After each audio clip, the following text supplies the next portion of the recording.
আজ কুঁদরি ভাজছি। ওই যে আমাদের গ্রামের ভাষায় বলে তেলা কচুর ফল। এই দেখো তেলা কচুর ফল ভাজছি, এখানে কুঁদরি বলে, কুঁদরি। আর বরবটি সিদ্ধ দিছি প্রেশার কুকারে। আমাদের ওখানে বরবটি তেলে ভেজে খেতে হয়, আর এখানে বরবটি সিদ্ধ করে খাচ্ছি। এই দেখো সিদ্ধ দিয়েছি, বরবটি সিদ্ধ করে তাই ভাজবো।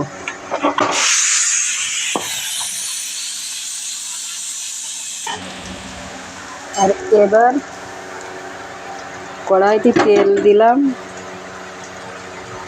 তেল দিয়ে এখন এটাকে বলে ঝিঙে, ঝিঙে ভাজবো।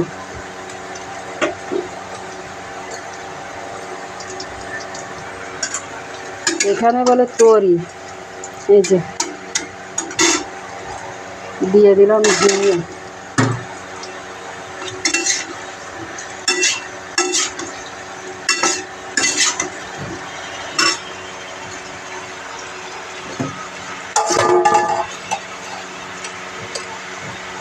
দিলাম একটু লবণ,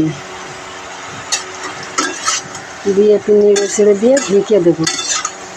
এখানে আবার সিদ্ধ করতে গেলে অনেক গ্যাস পোড়াতে হয়। ঢেকে দিলাম। আর এই কুঁদরিটা ভাজা হয়ে গেছে, এখন নামিয়ে রাখবো।